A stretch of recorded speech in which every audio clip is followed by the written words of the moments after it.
teman-teman semua.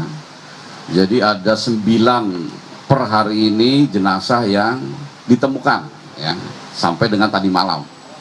Memang tadi malam sampai tadi pagi ini tidak ada penemuan jenazah, bukan berarti tim tidak bekerja. Diputuskan mulai semalam sampai pagi ini fokus kepada pembersihan lokasi dan alat-alat berat masuk semua, kemudian material yang besar-besar ya, reruntuhan beton dan lain-lainnya ini berusaha dikeluarkan. Tentu saja ada titik-titik yang sudah diidentifikasi oleh Basarnas dan tim. Di situ ada korban. Nah ini jangan sampai itu terkena pada saat pembersihan. Dan kita yakin ya, yang ada di ruangan ini kita yakin bahwa hari ini pasti ada tambahan daripada korban-korban yang menyusul, karena sudah diidentifikasi titik-titiknya, tinggal diambil saja. Memang dari mulai tadi malam sampai sekarang ini kita fokus untuk pembersihan material sehingga pada saat mengambil jasad itu tidak mengalami kesulitan. Nah mungkin yang kedua saya minta untuk identifikasi ya, identifikasi apakah dari Puskris maupun dari DPI, silakan menyampaikan informasinya. Silakan dari Puskris dulu.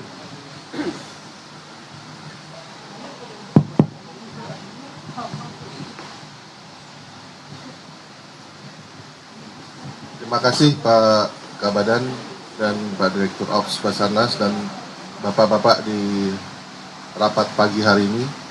Kami menyampaikan Pak Kaban bahwa dari kemarin siang sampai tadi malam, betul yang disampaikan oleh Pak Direktur Operasional Basarnas, bahwa memang ada 9 mayit yang dikirimkan ke Rumah Sakit Bayangkara.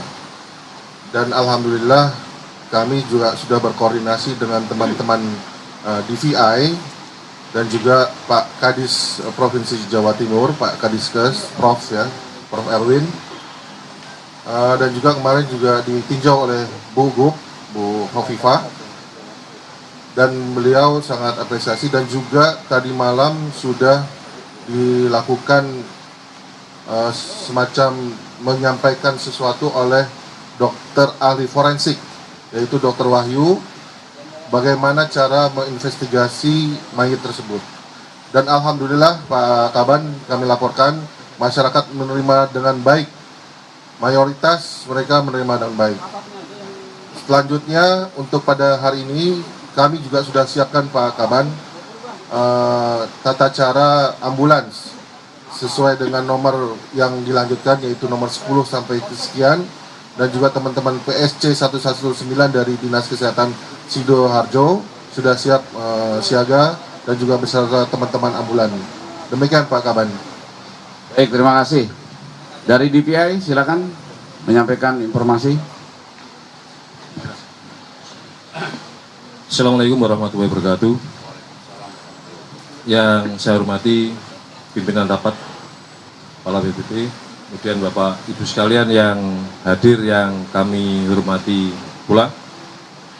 Izinkan kami menyampaikan apa yang telah dilakukan oleh tim DPI. Sampai dengan hari ini kami telah melakukan pendataan dari keluarga korban, yaitu ambil data antemortem sebanyak 57 orang. Kemudian kami telah mengambil sampel DNA dari korban sebanyak 9 jenazah. Kemudian kami juga sudah mengambil sampel dari keluarga korban sebanyak 57 pasangan orang tua korban. Kemudian sesuai dengan guideline DVI bahwa identifikasi yang tidak terbantahkan dan sah secara hukum ada primer dan ada sekunder. Kalau primer ada 3, Yang pertama adalah sidik jari. Jika sidik jari antara pembanding dan jenazah match, berarti teridentifikasi. Jika dari sidik jari tidak ditemukan, maka yang kedua adalah gigi. Jika gigi tidak ditemukan, dan itu sudah kami lakukan, pengambilan sampel DNA 9 jenazah yang sedang ada di Rumah Sakit Bayangkara Samsuri, Surabaya, dan sampel DNA pembanding dari orang tua, pagi ini sudah diterbangkan ke Jakarta. Pagi ini sudah diterbangkan ke Jakarta. Sesuai SOP, hasilnya 2-3 minggu, tergantung dari tingkat kesulitan juga ekstraknya daripada sampel, tergantung juga apakah ada beban lain yang diperiksa, karena Pusdokes Polri seluruh Indonesia hanya memiliki satu lab DNA, yaitu di Cipinang. Jadi menerima pemeriksaan DNA dari seluruh Indonesia. Kemudian yang kedua adalah guideline-nya sekunder. Sekunder ada 2. Jika didapatkan tanda-tanda medis yang ada di jenazah dibandingkan dengan tanda-tanda medis selama korban masih hidup yang kita dapat dari orang tua dan keluarga melalui data antemortem. Tetapi di dalam sekunder ini tidak bisa satu, harus ada tambahannya. Tambahannya adalah properti. Properti diantaranya akan digali dari pihak keluarga atau yang lainnya. Dalam hal ini, kalau di pondok tentunya pada saat itu keluarga tidak ada yang tahu. Jadi harapannya yang selamat akan memberikan keterangan bahwa menyaksikan rekannya atas nama si A menggunakan diantaranya songkok seperti apa, baju seperti apa, sarung seperti apa, bahkan sampai kepada merek, kemudian nomornya berapa, ukurannya berapa, dan lain sebagainya. Jika sekunder itu didapatkan 2, maka itu bisa dikatakan teridentifikasi. Untuk saat ini, setelah dilakukan identifikasi maraton, sudah selesai, dilanjutkan dengan rekonsiliasi. Rekonsiliasi adalah pencocokan data dari antemortem yang dilakukan oleh tim antemortem mulai dari hari Senin sampai dengan hari ini yang berada di lokasi sekitar pondok, kemudian minta informasi dan lain sebagainya, padahal semua sudah kami jelaskan kepada pihak orang tua yang kami data. Kalau ada info apapun ada di lab group. Demikian kurang lebihnya, mohon maaf. Assalamualaikum warahmatullahi wabarakatuh. Terima kasih. Jadi jelas ya, tadi disampaikan oleh Pak Nafan ya. Ini memang identifikasi ini butuh waktu. Tidak seperti kalau kita mengidentifikasi korban yang lain. Karena itu tadi, yang menjadi korban ini adalah putra-putra yang masih kecil. Umurnya belum akil balik lah istilahnya. Sehingga tentu saja data-data seperti sidik jari, KTP, ini belum ada gitu loh. Tetapi saya yakin timnya DPI dan Inapis ini sudah bekerja semaksimal mungkin. Akan berusaha semaksimal mungkin agar proses identifikasi ini bisa dikerjakan dengan secepat-cepatnya, ya, dengan sejelas-jelasnya. Nah, tentu saja ini juga butuh waktu saja, tidak ada kesulitan sebetulnya. Nah, saya masuk ke tahap berikutnya, ya, nanti silakan ditanggapi. Untuk masalah personil, kita lihat tidak pernah kekurangan dengan kerja 24 jam. Alat berat juga masuk, sudah disiapkan semua. Tentu saja tidak seperti membalik sebelah tangan, atau istilah kita orang Jawa tuh bukan Bandung Bondowoso. Sehari bisa clear, sehari bisa tuntas. Ini kejadiannya menimpa bangunan yang cukup besar, materialnya cukup banyak. Nah, sehingga meskipun hari ke-6 ini tidak tuntas, maksudnya belum selesai, tapi bukan berarti tidak bisa diselesaikan dan tidak bekerja. Nah, mungkin yang ingin saya tekankan dalam kesempatan ini adalah terkait dengan psikososial kepada masyarakat yang keluarganya hilang. Ini sejak awal, ya, sejak hari pertama sudah diberikan pengertian. Setiap langkah berikutnya yang kita lakukan itu selalu dikomunikasikan dengan masyarakat atau ahli waris atau keluarganya yang menjadi korban. Dan rata-rata dengan komunikasi yang baik ini mereka menyadari dan selalu bekerja sama dengan kita. Tetapi dalam perkembangannya ada sedikit ya yang terjadi. Tadi disampaikan oleh Pak Nafan, oleh Pak Dirop. Ini justru keluarga-keluarga yang mengaku dekat, bukan keluarga inti. Kakak, paman, sepupu yang datang kemudian hari, bukan dari hari pertama. Seolah-olah paling tahu terkait dengan musibah ini dan menuntut macam-macam. Tapi itu yang harus kita hadapi sebagai Satgas Penanggulangan Bencana.